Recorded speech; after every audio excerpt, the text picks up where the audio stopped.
Hello, hello, hello. This is Rene Manfre with What's Your Passion podcast. Today is we're in April right now. Hi, Andy. We're in April. It's it's Lord, April. This is the that, week of my daughter's 14th birthday, and I don't know if either one of us are going to survive it or not. any special occasion you do it with her, or A lot of Valium. Oh no. You mean yeah. No, she's actually has cheerleader tryouts on her birthday Saturday, so that's the only thing on her mind right now. gotcha. Right? Yeah, I know she is that like practicing every day? I mean, when you're a cheerleader, all Yeah, for the high school team, yeah, they practice every day, and then they do their games however many times they are. gotcha.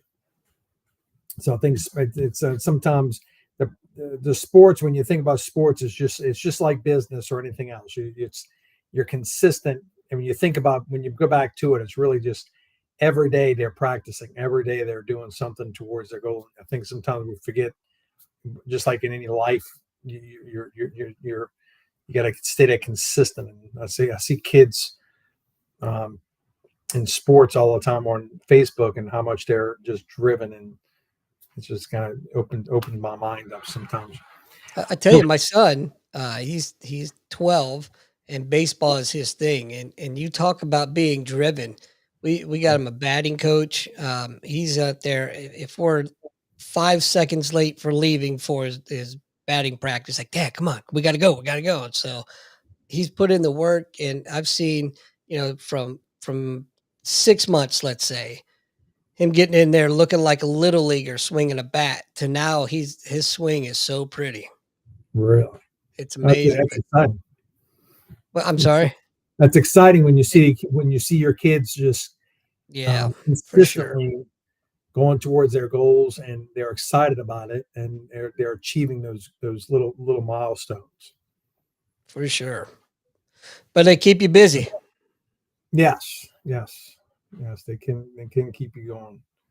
So that kind of leads into like tonight's. I didn't have a guest on tonight. Tonight was really just one of what I wanted to share, is some of the things that I've been going through for the last few months with dealing with my own business, also evaluating some other people's businesses, from all different areas of finance, marketing, what some companies are going through that I've been experiencing through some of the conversations and observations. And tonight was really kind of just more of really some areas that I want to tap on. And so to start it off with, in today's world right now, we're facing a lot of different businesses that are struggling with high cost of their goods and services that are higher than before, employees and lack of staff, figure out their marketing strategies, not really understanding leadership and team, how to really develop their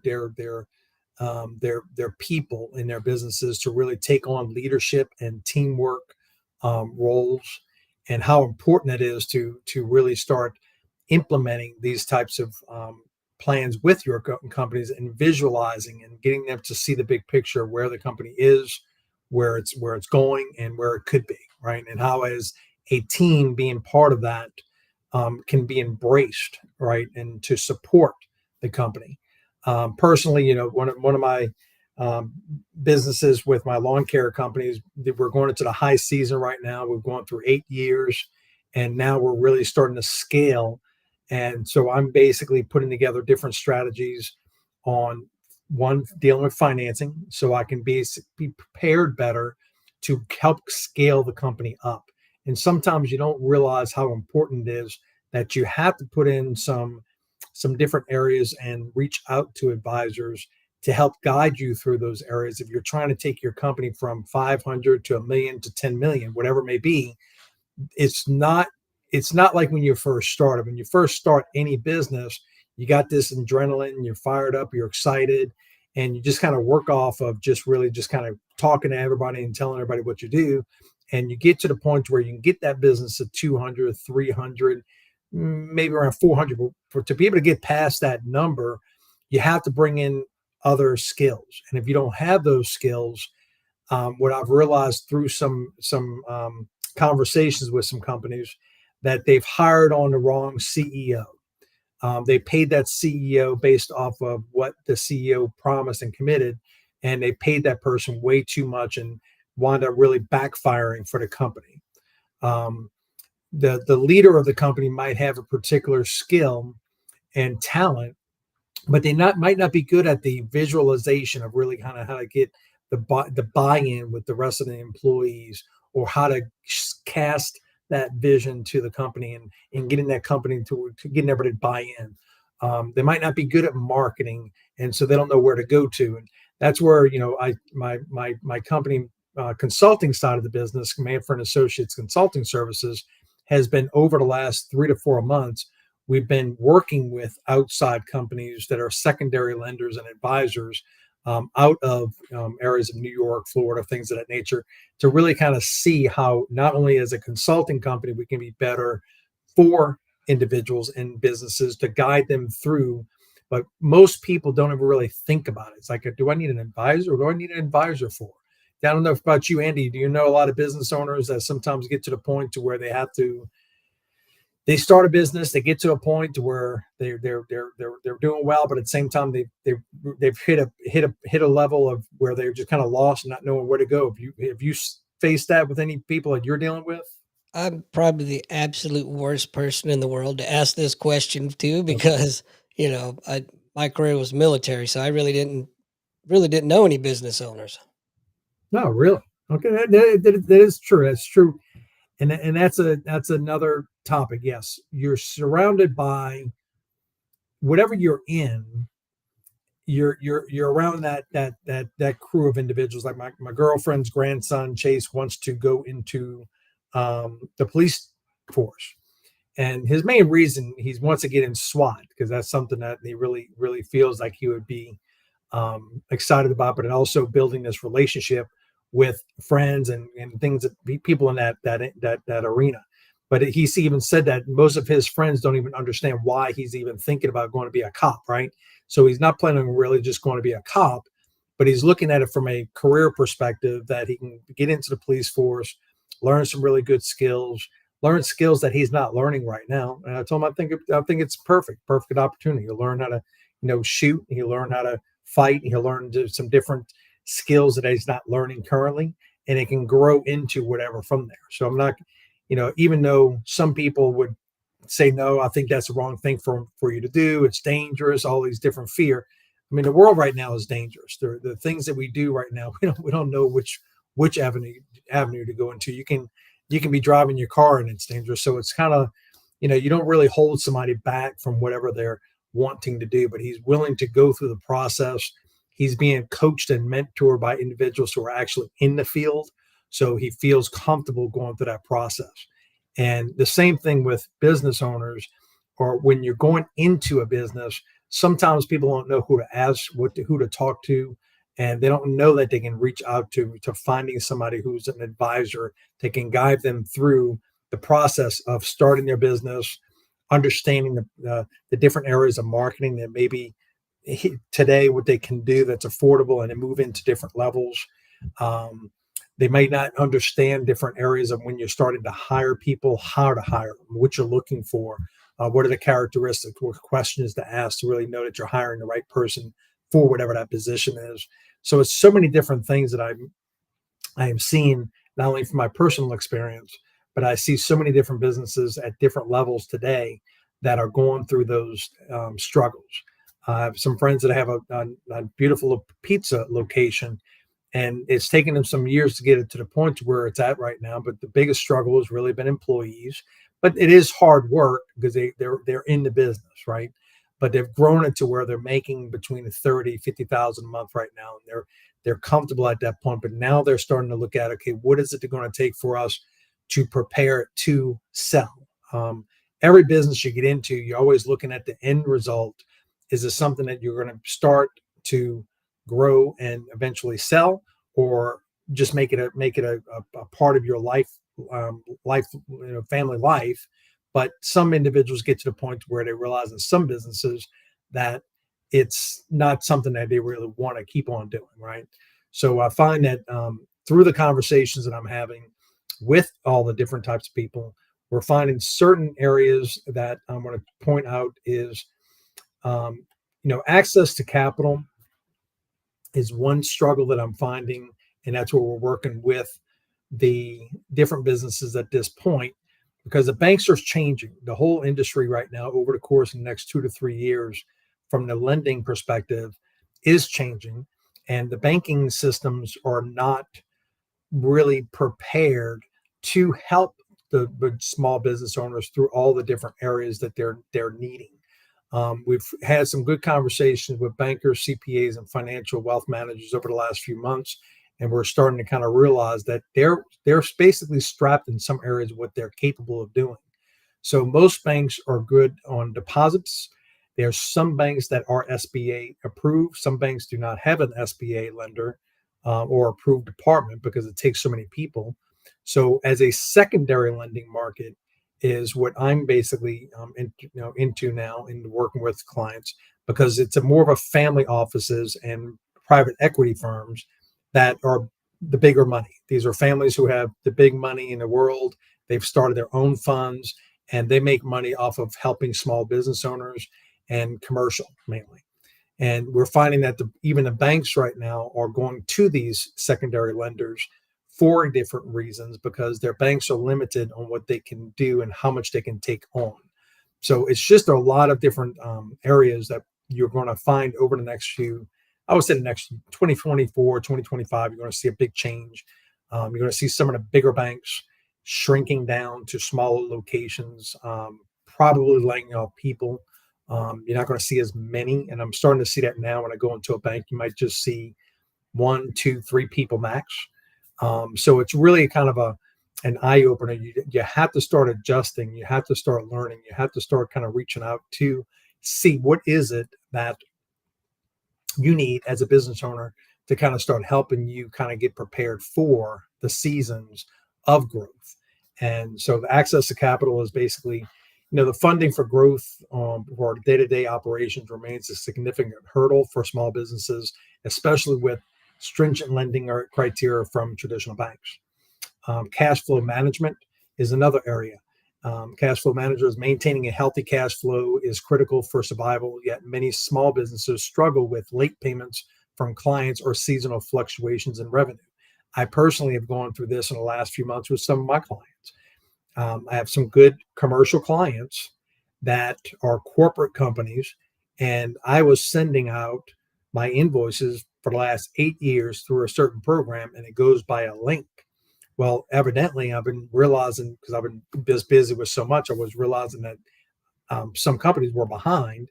I reached out to the company, and they just said that, well, I'm sorry, Mr. Manfre, we changed our program, and we have a firewall in our email, and we're not getting your invoices. Wow. So I had to call y'all to and figure out this without y'all telling me, right? So it's a lot of things are changing with these companies, and I had to get on top of them to get my receivables, and they were behind 2 to 3, 4 months. So that's where preparing yourself for, sometimes when you get in business, you get excited about getting in with the government, or you get excited about getting into with these large companies. What I've learned through my career of different industries, when you get in bed with some of these bigger companies, it is exciting, but at the same time, it can bankrupt you very quickly. They don't pay when you do the job, for one. They pay on a 45, 60, sometimes 90-day turnaround.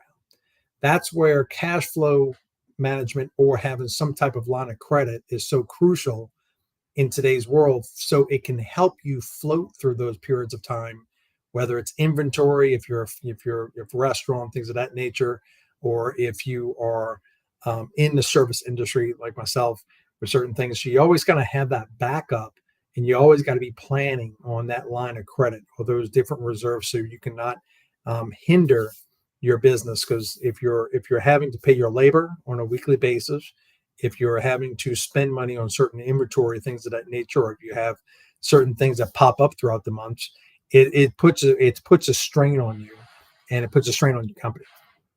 So that's why very important, preparing for that cash flow um, management and strategies is very important. Um, Areas of market competition. So competing with larger corporations and navigating saturated markets can be daunting for small businesses trying to carve out their niche. That's another area that you have so much of a competition in today's world. You got to figure out that little niche, so you can figure out how to really kind of carve out your particular area to where you can get more focused in areas. When it comes down to, I think we spoke about talent acquisition and retention, finding skilled employees and retaining them in the face of competition from larger firms can be challenging, especially for small businesses with limited resources. Again, that's a so many different individuals out there that are looking for um, jobs, but at the same time, some of them you have to kind of figure out how to go find them. Maybe look at different organizations and churches, putting it out there before you really need any workers, where you can get these workers. If you are in a service-based business, you can go to staffing companies, and sometimes you can go to temporary staffing companies, so you don't have to bring on the employees full time with you. You know that you can have that relationship to where you can call and they can have a person ready for you when you need it.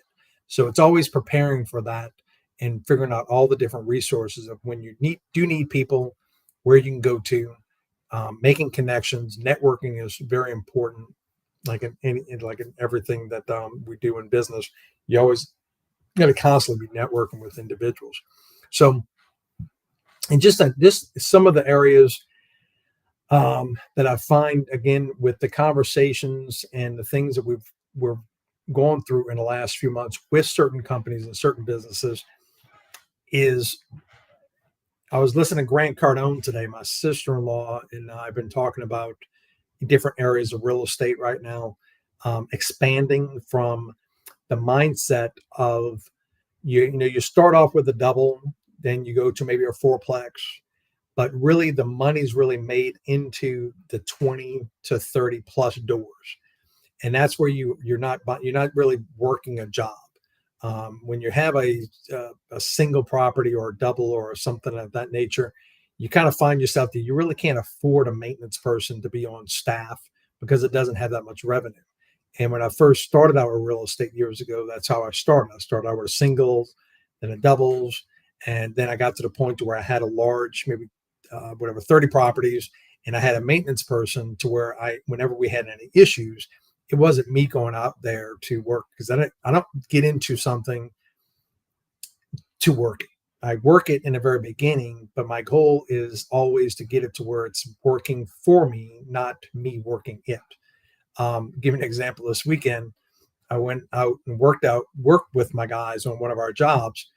And very quickly at the end of the day, I realized my body just is not capable of doing what I used to do years ago. It's mainly the hips and hamstrings just tied up, right?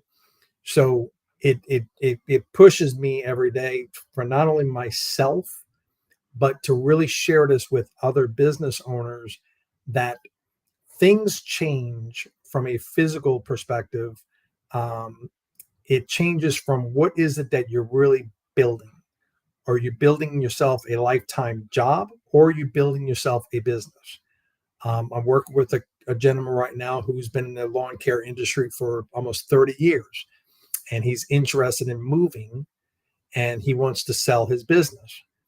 The challenge is he is the business. So, not a bad deal, but at the same time, if he had more of a business, it would be worth more. But he's basically at this point to where it might be interesting for my perspective to maybe look at some of the different accounts that he has. And when you look at, we've been trying to get together, and he actually texted me last night and said that he was just tired and we couldn't get together um, because he's been working all day. So you sometimes you have to really be focused on what is it that you're building and how to really kind of get it to that point to where you can get it to where it's scalable. When you're building a business, sometimes you're looking at also, is it easier to build a business or is it easier to buy a business? I'm in a process of mergers and acquisitions right now. And from my advisors that I'm working with and putting together, we're starting to look at how fast it can be or how much faster it can be to acquiring different businesses to bolt on. So that's another area as you're starting to look at your business plan, whatever it may be. Is it whatever that your goal is? Sometimes people think that it's not, they can't buy a business. And sometimes it's easier to buy a business versus buying real estate. When I say that, it's mainly because when I'm looking at from a real estate perspective, you can only make so much money off of a piece of real estate. Whereas in a business, you have a little bit more of an upscale opportunity to where you can grow that business to really kind of there is no number, right? With a real estate property, unless it's something that's very unique, and let's say it's a vacation rental, it's in a high demand area like in Florida or Tennessee, things of that nature. Again, you have to be very selective these days on real estate because the markets are changing and what areas that have more people are going to, and then there's so much competition that came out there. You got to make sure that you're marketing that property correctly. And again, give me a scenario. A friend of mine was sharing with me the other day that he's been looking at a certain property. He does vacation rentals, and the competition. He looks at that property and it's like, why is that property always rented and his is not? And it's just like little simple things. It's little simple things in colors, white linens versus a darker linens, uh, showcasing a bigger table versus the smaller tables. Because if I'm looking for a place to go, some people might be bringing families, and so they want to have a big table. So if you have this little small table, and visually people are looking at that property and saying, well, that's not going to suit our situation, right? So it's all these different factors you don't think about, but it goes in every area of really evaluating your business, whatever it may be, looking at other competition, figuring out what is it that you're doing that they might be doing better. It's reaching out to advisors or individuals and really kind of getting some insight that you may not be seeing that somebody else might see. Um, by working with a group this week, we had a meeting with a very large company, and his business has a lot of potential, but the challenges are that lack of leadership, lack of really the right personnel. Um, really, all he really needs is a tweak in getting his awareness out with some marketing or a good sales team. But again, it comes down to really finding the right sales team or the right person or the right marketing is always a challenge. And sometimes that's where advisors can maybe help with certain performance based resources that can not put them into a position where they're just hiring people just for the heck of it, or just hiring them or bringing on a marketing company just for the heck of it without really having some type of performance based um, results tied to that compensation. And so little things of that nature is what I find is what myself and a few advisors are bringing to the table for some companies, and where I share with you, my consumers, that sometimes we just have to kind of evaluate where you are, and for yourself to evaluate where you are and figure out, is this something that you're looking for your own business or your own situation to help you kind of go to the next level. And that's where I watch a lot of podcasts, I watch a lot of videos, and again, what's your passion? Podcast was created for the reason of really bringing value as much as possible. I try to bring on individuals to share information for individuals of their perspectives from all different walks of life. Next week, I'm going to try to have my partners on that were entertaining truck parking. I think we spoke about truck parking a few weeks ago. We had a really good response to it. And truck parking is something that's going on right now. And so we're going to have them on next week. So I try to bring people on and bring you as much value as possible to really kind of give you information that is that might be helpful. I always tell my anyone who's on our podcast to really just share information. And sometimes when you're on a podcast and you're just starting out like we are, and I think you and I spoke about this earlier, Andy, that when you're starting a podcast like we're doing, we don't have a whole bunch of followers yet growing yet, but it takes time and it takes consistency. And just like we were talking about your kids with sports, the same thing with sports, the same things with business. Everything takes time, it takes consistency, it takes changing, it takes learning, it takes education, it takes all of these different processes. And you really just kind of have to keep on absorbing and keep on moving forward.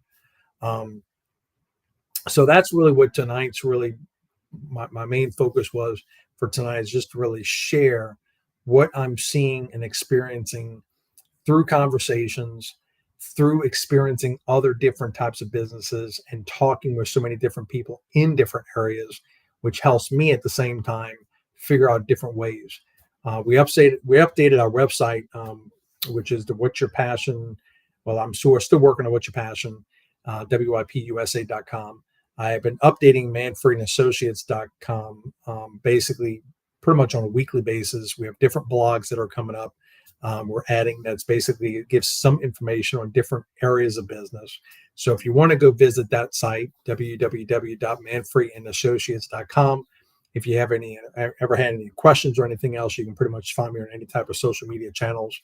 But this podcast is really for tonight, really kind of just walking people through some of the areas that we're finding could be helpful.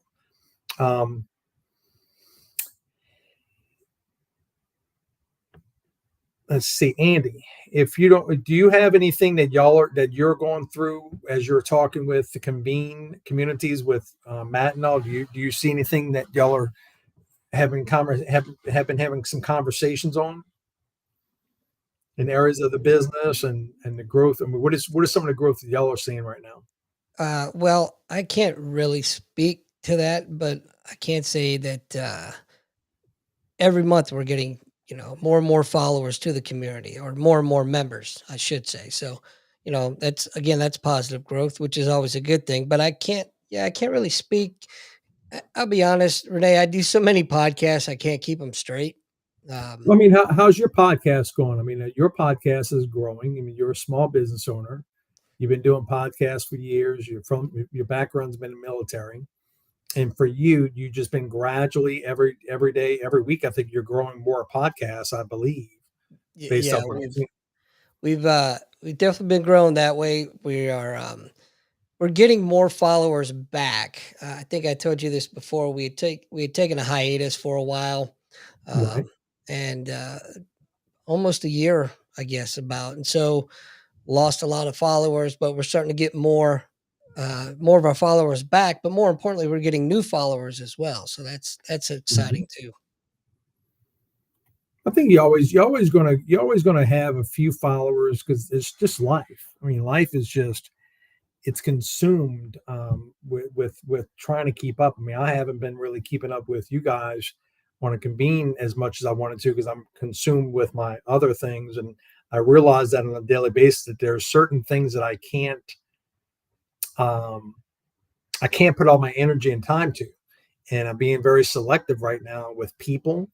I'm being very selective with what am I doing on a daily basis that's producing or moving me the needle towards the goal where I'm trying to go. So, I mean, I find that it's difficult sometimes.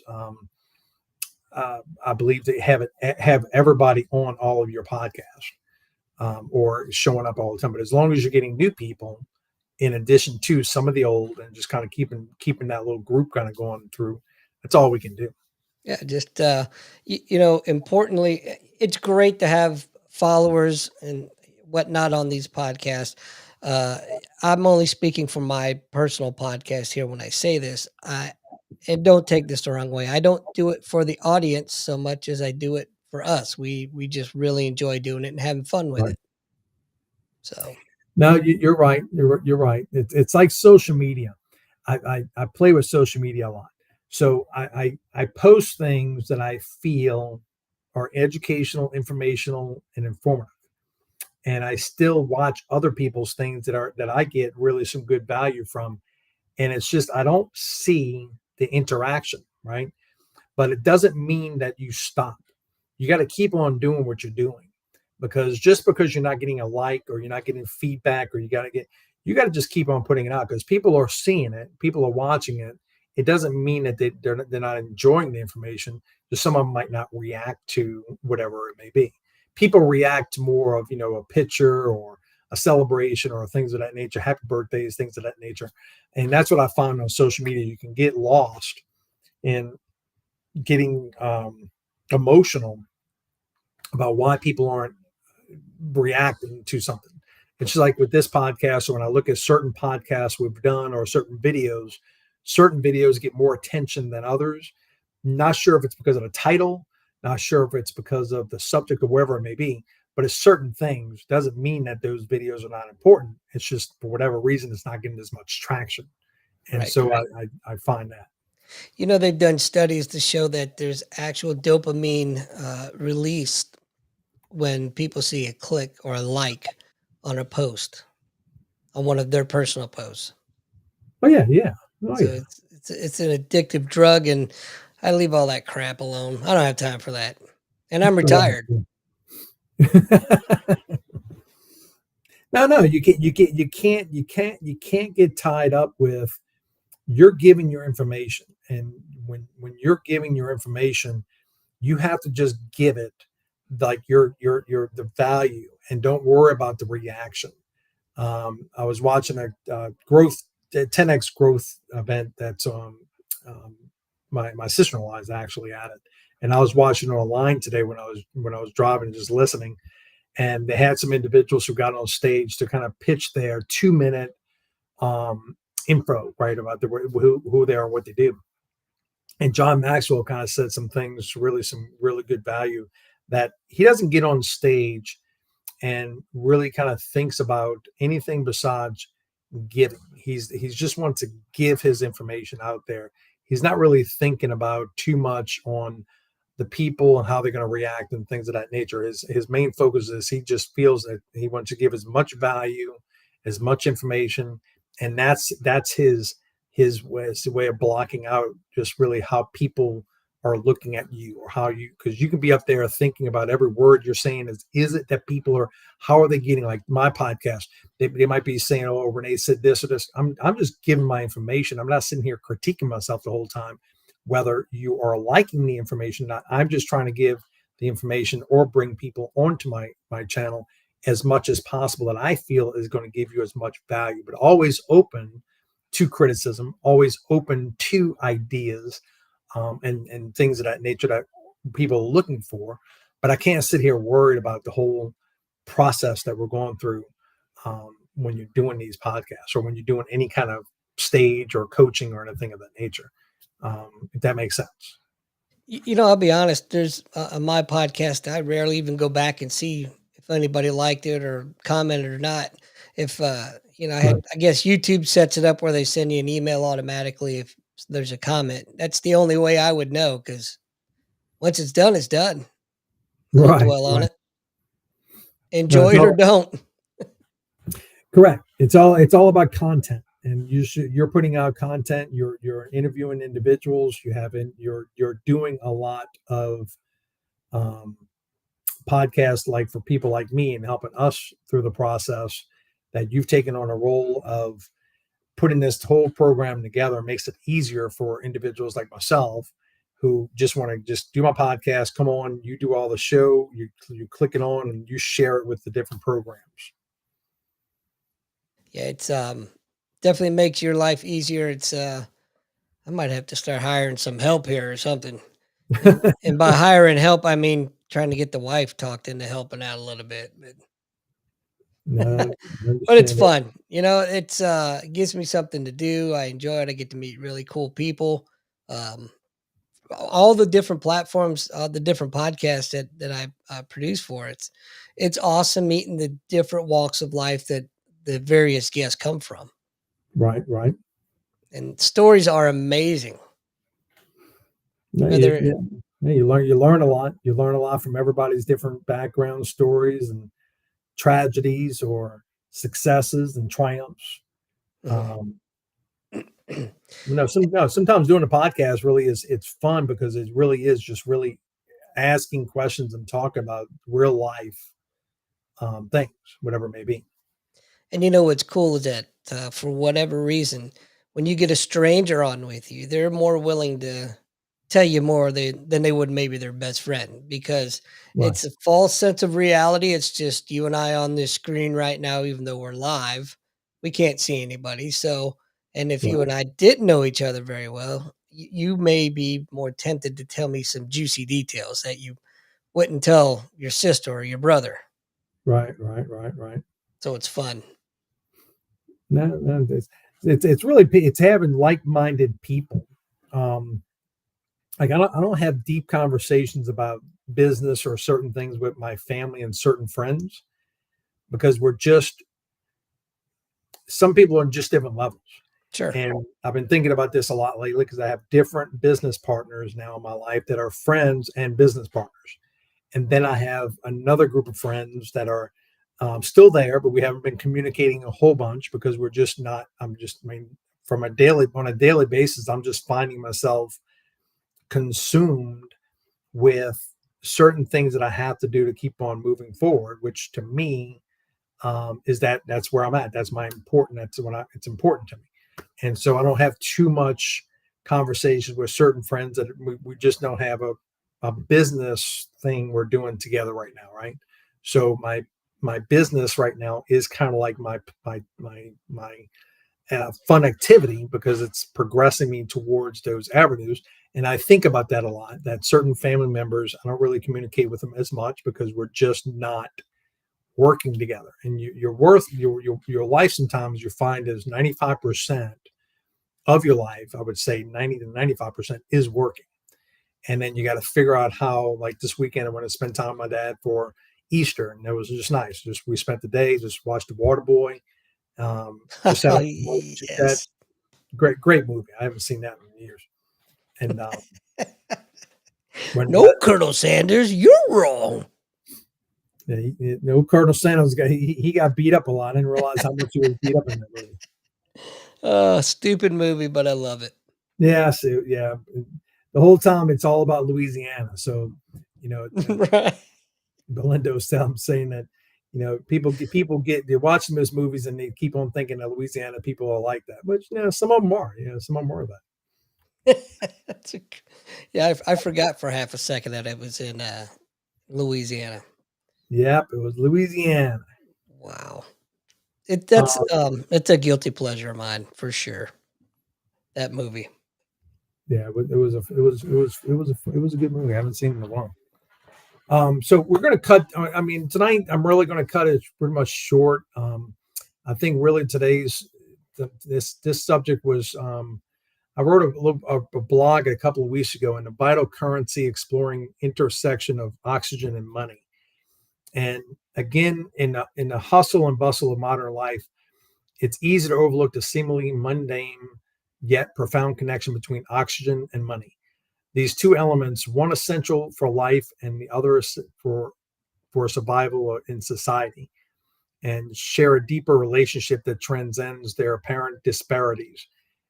In a world driven by economic forces, it's crucial to unravel this intricate bind and understand its implications. So, this article that I wrote was really how oxygen and money are very much in today's world. I'm having different conversations with some groups on nodes and blockchain.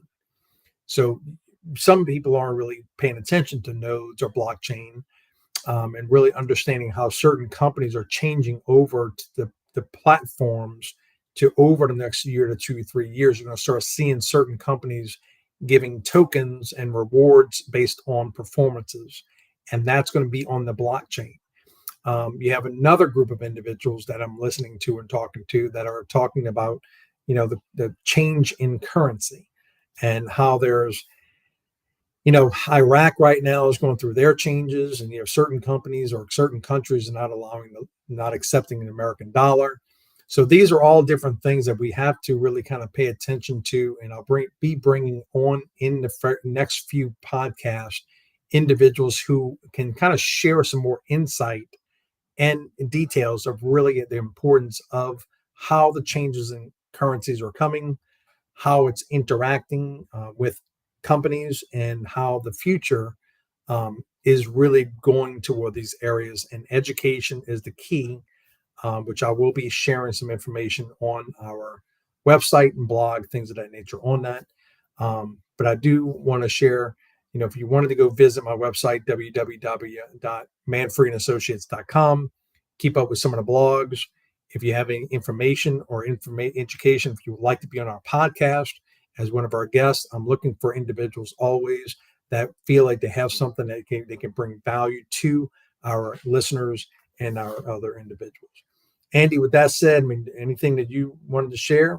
Well, that digital currency scares the crap out of me. I don't Yes. I don't like the haircut. Was it the haircut tax? Uh, the ability to just come in and shave 10% off of whatever your account is because, oh, sorry, the government needed it, and you can't do anything about it. It's just I could go down rabbit holes for days on that, but it's scary. Yeah, no, I'm not familiar with that one. I'm just working with a group that they basically have designed companies that are going into this platform, into a blockchain, and they've given an example. One company is Revo, which is it's a form of air Lyft and air, Uber, Mm.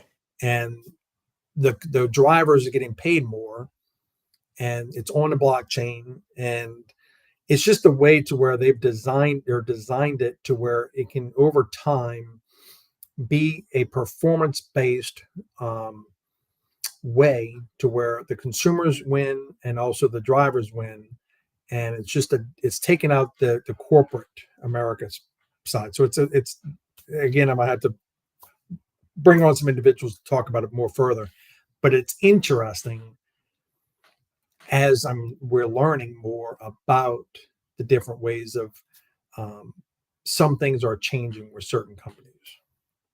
So it's hard to kind of pinpoint at this on this show particularly. That's why I would like to bring on some individuals who can share some insight because they understand the blockchain a little bit better. They understand nodes and they understand why these companies are being put together like this, because it's more of a performance based way of the future. One is a certain company called Grow, and like when you get a steak, you don't know where that steak came from, right? So this particular company has designed it to where it comes with a QR code, so you can scan that code and it'll tell you exactly where that cow was, what pasture, what it was fed, all the different things. Because most of the companies we're dealing with now, we don't know really where that food's come from, right? And because of the big conglomerate companies, the majority of the foods we're eating are filled with all type of chemicals and things of that nature. So it's certain companies that are just coming out to where it's giving us more transparency, I guess, of where our food is coming from or where certain products are coming from and things of that nature. So it's just interesting, but it's a whole nother world. It's a whole nother subject. It's a whole nother learning curve that we slowly are going through, and not many people are paying attention to it, mainly because it's just again, it's not something we're dealing with every day right now. I feel like I should go put some tin foil on my head or something. It's a slow, insidious process into the environment. Till once it's here, it's here. No, It's too but think late. about this. You've seen everything from the internet, right? So you Mhm. remember back in 1990s, and I remember my first computer was a DOS, right? Yeah, the internet. Al Gore invented that, right? Yeah, right. At least So that's what he said. I remember back in I was with State Farm right around 2007, 2008, and they were still working on a DOS program, right? Oh wow. And that was right around that time period of some no maybe yeah sometime around that time period. And when I think about, I was telling one of my employees today, I used to have a beeper back in 1997 when I first started in the insurance business. And, that's what I had. I had a beeper, right? So I'd pull over when a client beat me, I would pull over, and I got aggravated one day because I pulled over and there was an old shopping center, and I literally about 10 payphones, right? None of those payphones worked. And unless I was dreaming this, I picked up one of those phones, and when I started dialing, it said turkey, turkey, turkey, or something. I want to be. So that's when I went and bought my little case phone. I felt like on the Yeah. remember? Oh, yes. So, and I would never give nobody the phone number to the case phone because at that time they were charged, like you can only buy so many minutes, right? Mhm. So they had different packages. So I would tell everybody just to beat me and I'll call them, right? So I wouldn't wear my phone out. So it's like you look at these time periods in a short 20 years, how fast everything has changed. Internet, cell phones, just a transformation on. Now we're here with electric cars and things of that nature. It's very fast, and Mhm. things are just speeding up the process right now. So I think in the next 2 to 3, 4, 5 years, you're going to see a huge transformation, and that's what I'm always excited, trying to stay abreast to it as much as possible, and just welcoming people to come into my life and sharing information. Sometimes it's overwhelming because you can't connect the dots, but just a little bit at a time, a little bit at a time. So. It's a crazy world we're living in, and man, it like you said, what we've seen in our lifetime's amazing. I Mhm. can't wait to see what's coming next. Yeah. But Renee, thank you as always, sir, and thank you everyone who joins us for the show, whether you're live or you're catching us on the flip side. We will see you guys next Tuesday night. Bye Thank bye. you very much, Andy. You have a good night, buddy. You too.